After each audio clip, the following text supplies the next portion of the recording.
Hey everybody, it's your host, Joel Rosario, host of Sessions and Lessons Unscripted. And today we're just gonna get right into it. The For those of you that have been listening to the podcast, first of all, thank you. Appreciate that. Gloria and I appreciate you listening and following and all that stuff, right, Gloria? Absolutely.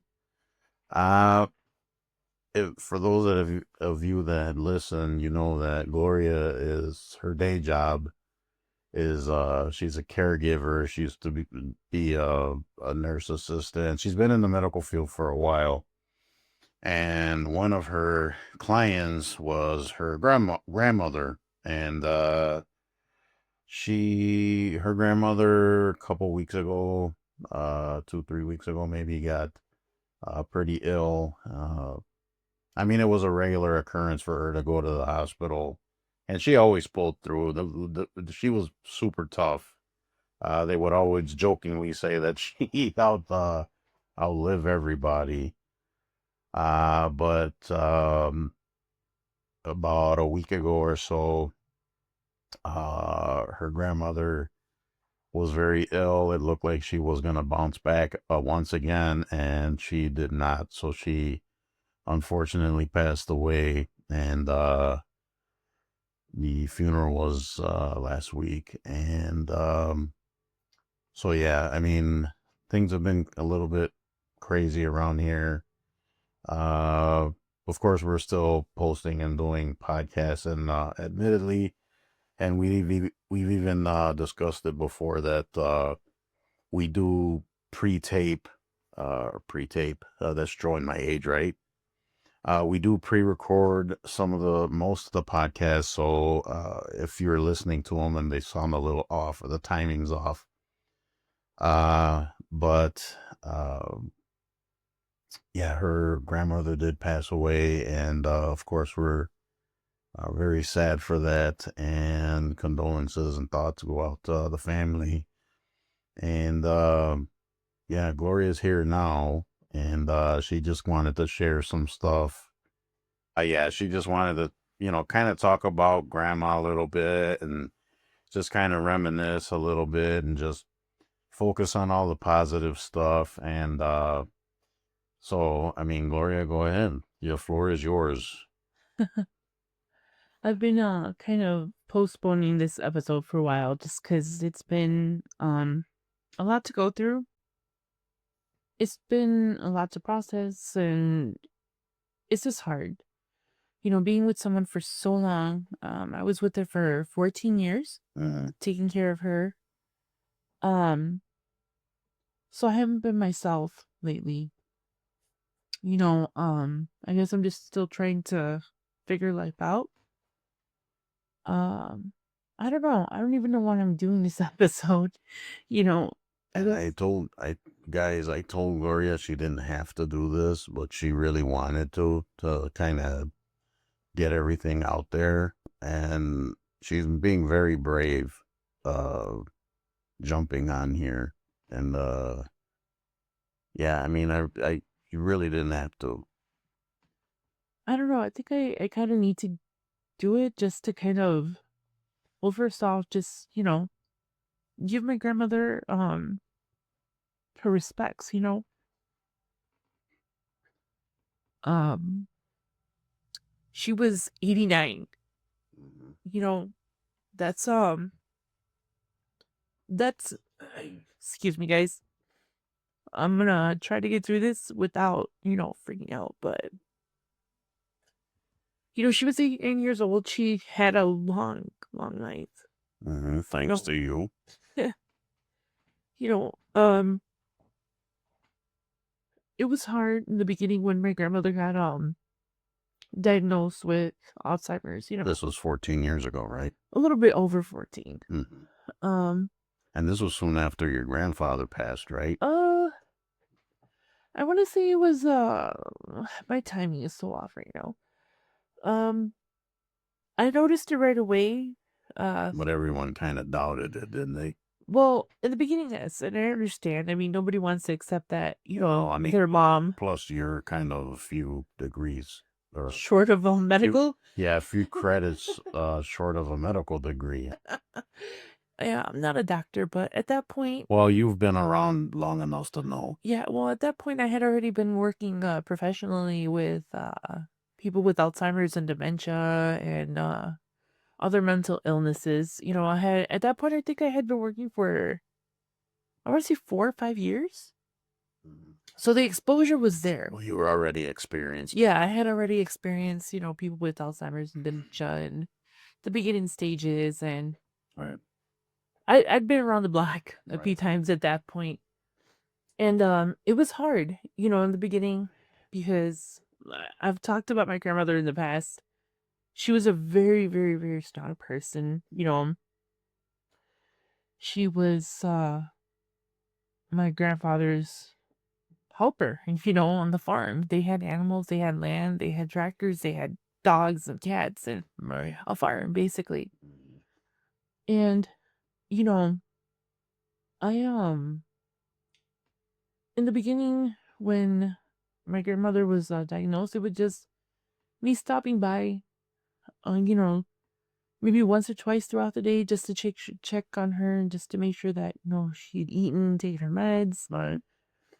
keep hung out with her for a little bit, and then I would just go on about my day, go to my regular job, and just it was like that for a while. Mhm. But then it got to the point where my grandmother couldn't be left alone anymore. Right. I guess there was this one time when So at this point, she was living on her own. Or... no, she was living with my mom at this point. Okay. She had lived in Georgia for But your mother was working, so she was unsupervised. right. So that's why I would stop by throughout the day. And this was before we got like the agencies involved and the insurance and all that stuff. Mm-hmm. Um, so when one day I happened to be off of work and it wasn't my turn to go because I would switch off occasionally with one of my aunts Oh. and they would go so I can have like the day off or whatever. I... But that morning I woke up and just something bothered me. I just didn't feel right. I was like, I'm gonna go hang out with grandma, just in case. Mm-hmm. And I showed up at the house and she had gotten hungry. So she put a potato to cook on the stove. Uh-huh. But she didn't put any water to boil the potato. So she basically just grabbed a pot and put a potato in there and turned on the stove. Okay. So when I got there, I panicked because I opened the door and whoosh, Smoke. all this smoke was just, Mm. and my grandmother was sitting in the living room just watching TV like nothing. And I was so scared. I was like, Grandma, don't you smell that? It's burning. She's like, I didn't do that. Wow. I was like, Grandma, you're the only one here. Like, who else could have done this? Maybe your mom forgot. I was like, I highly doubt that. So, I got my grandmother outside. I opened the windows and, I was freaking out. I would calling my aunts. And, you know, from then on, we decided, well, we need help taking care of grandma. Right. So she was staying with my mom. It was a lot of responsibility on my mom at that point. My mom worked full time. This was way before my mom retired. Well, this was about 14-ish years ago. About. Uh-huh. And, I was this, no, this is crazy. We can't leave her by herself anymore. So we were trying to figure out what to do and, Well, I would assume soon after you guys had her diagnosed by a doctor. yeah, that's when everything started. Or did you guys kind of... At that point, she had an appointment to go. They haven't had like the actual diagnosis, but I was like, obviously, if she's leaving potatoes on the stove, she needs help. She can't be left alone. So that's where I stepped in. She was living with my mom. And I wanted to help my mom out because it was a lot for my mom. Uh-huh. So I stepped in, and in the beginning, we had no agency. It was just me and my mom. Right. I had no schedules. I would just go throughout the day, just hang out with my grandma.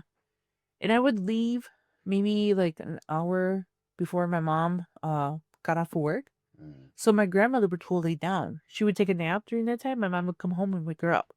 Because once my grandma was down for a nap, like she would not get up for anything, Right. right? So it was okay to leave her for like that 45 minutes to an hour, maybe even less, But as time went on, I got more and more involved. We got the insurance involved, and I ended up just, getting hours with my grandmother. And She became a client. well, I don't like to call her a client, but yes, technically she was. Saying officially, I mean, Officially speaking on paperwork, yeah, she was a client. right.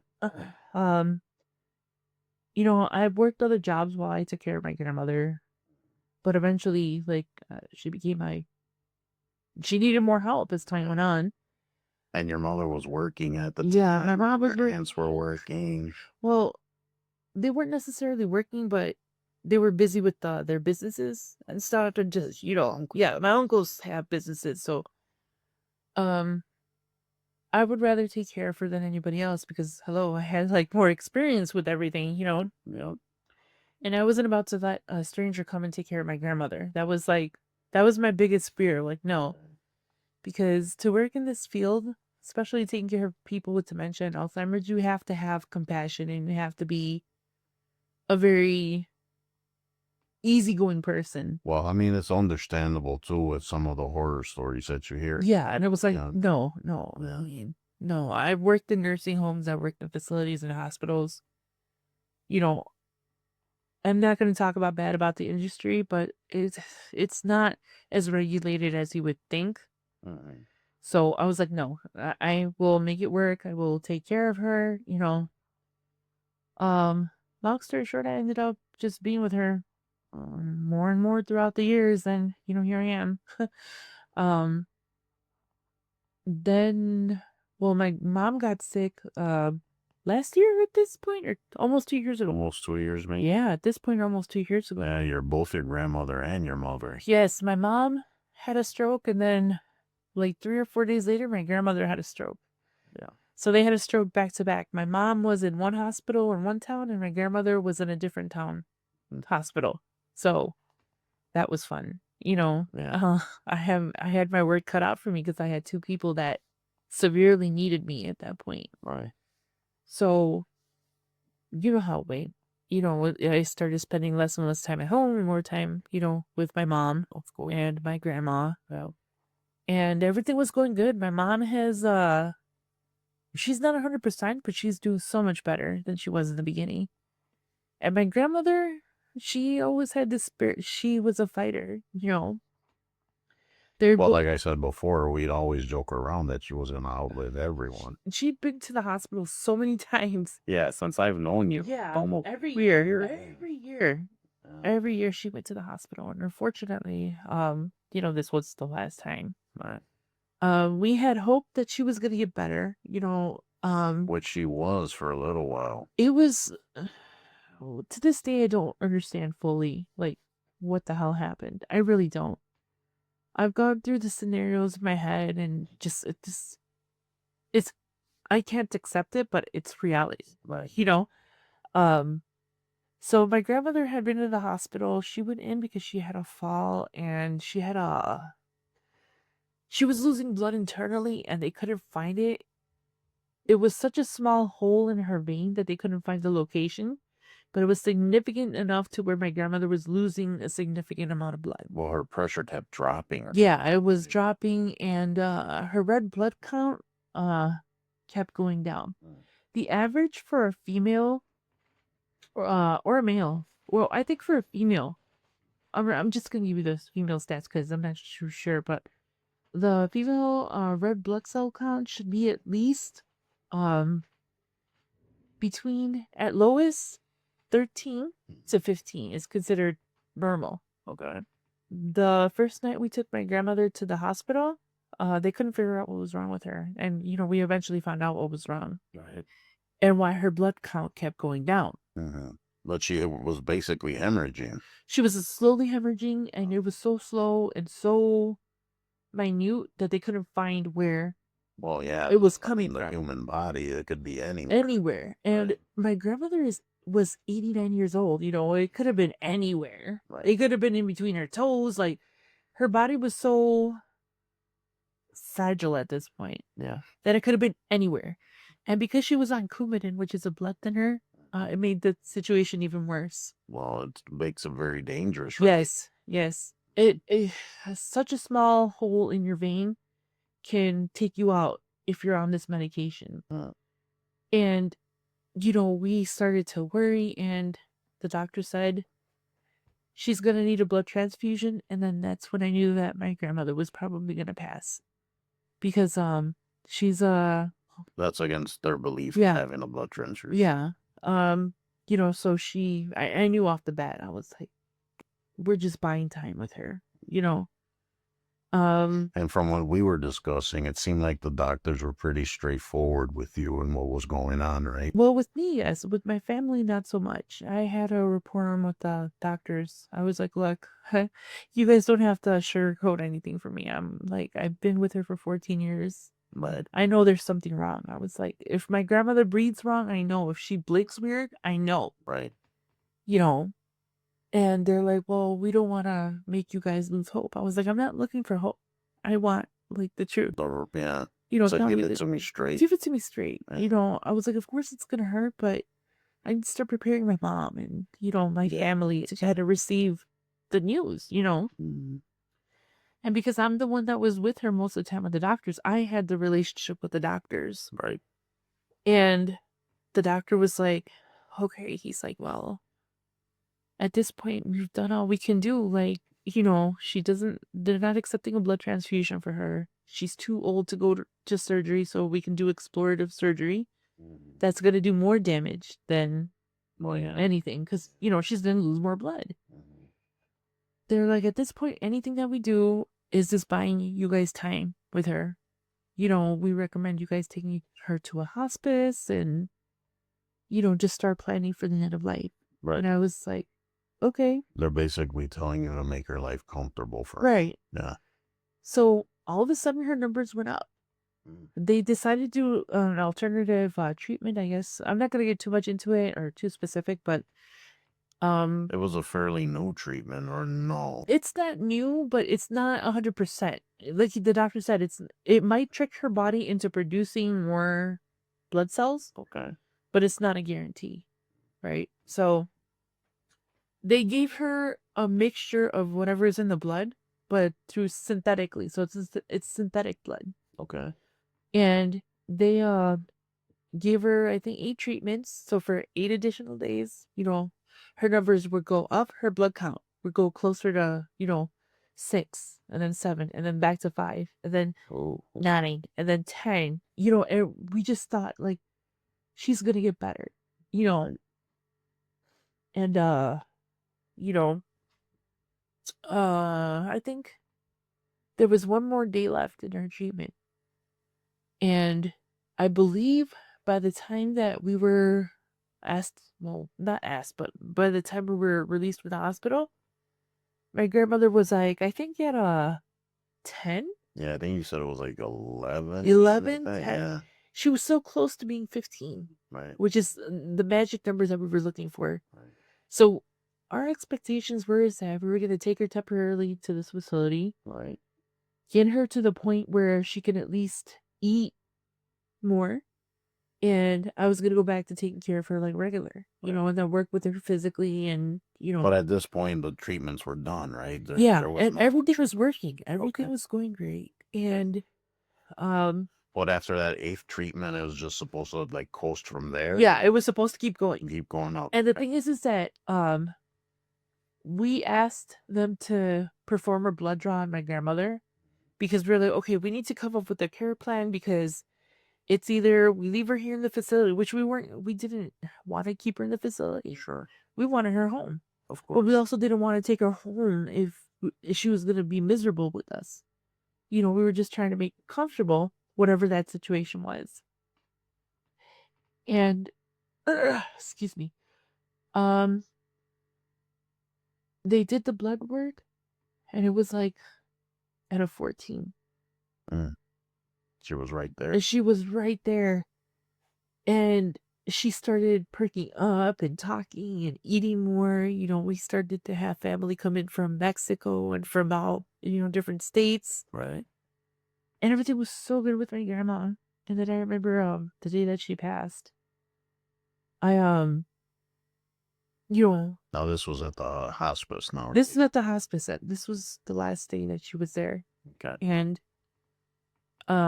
as normal, I kind of got there, gave her breakfast, gave her lunch, I was hanging out. She was talking to me, we were just normal day, like, and I had to, for some reason, I needed to come home, but I was debating. I was like, maybe I should stay a little bit longer until somebody else comes. But you get busy with life, but so the aide came in to help me. I, set my grandma up for the afternoon. Right.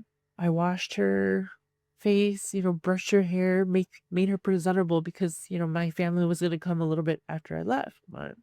So I left her really presentable, you know, and as I was helping her change, this is the weirdest thing. I always bought my grandmother flowers all the time.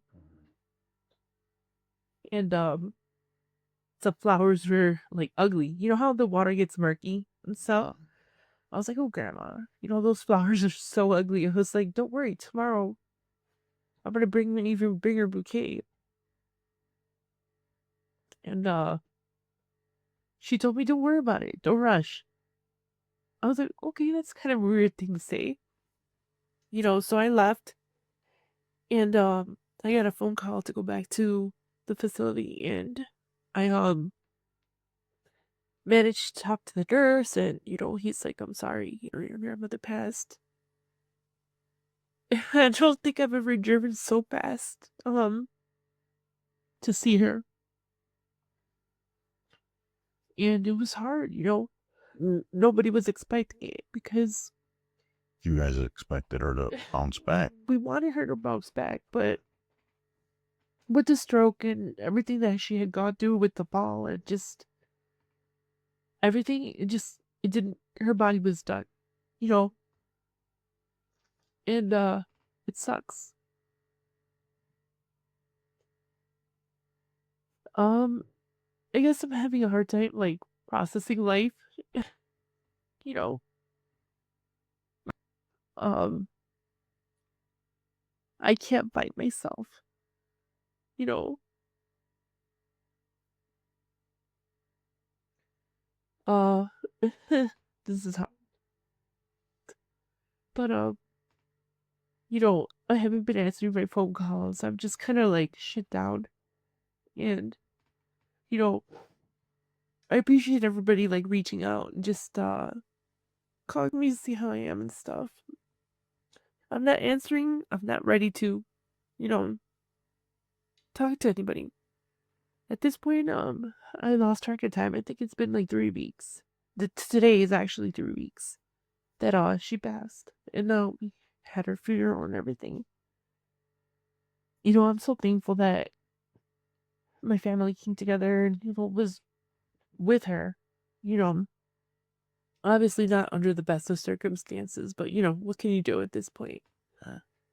But I don't know, I guess I just feel lost. I'm so used to like being with her and she's not here. And I don't know, I guess I'm just trying to deal with things as best as I can. Um I think I'm gonna go have a council meeting or something with the grieving uh therapist, or I don't know what they're called. But yeah, I just wanted to kind of thank everybody for reaching out and just being supportive, text messages, calling, all that. I appreciate it. But I'm just not in a place right now where I want to be with people, And I hope you guys understand. I'm sure they do. But yeah, I'm just I guess I'm happy that, I at least got to be with her for as long as I did. My grandma used to tell me stories that, like, some other people have heard, or just, I'm so glad that I got to experience that with her. And, just, I don't know what else to say at this point, I'm trying to keep it together. But it's been hard. So yeah, I guess I just wanted to thank everybody and just, you know, catch everybody up on what's going on. It might be a little bit out of order. Um, like we said, we kind of pre-record, which is a good and a bad thing at the same time because sometimes, the episodes aren't gonna all match or anything, but yeah. So, I guess that's it. I just wanted to thank everybody and just, you know, make it official. If not, I don't know. S- Fine. I'm fine. I'm trying. Well, I just want to say a couple of things, and your grandmother lived a long life, and I think and I mentioned it before, that you had a big part in that. You were there for a good 14-ish years. She stuck around as long as she did because of your care, because of your love. So I'm sure that Abuelita is looking down and at you and smiling, and she appreciates it. I know it. I know she does. I know she loves you. I mean, I guess, excuse me, guys. I'm, trying to keep it together, but, um, it wasn't all bad. She was silly, just, she had this weird sense of humor that just came out at random times. Uh, And she had this smile that just kind of always used to, like, if I was upset, and just something about her little smile with her buck teeth. well, you said that she gave you a big smile before you left. Yeah, yeah, that was the thing about my grandma. She was always smiling, you know. And I guess I'm happy that, she's not in pain anymore. She doesn't suffer. Right.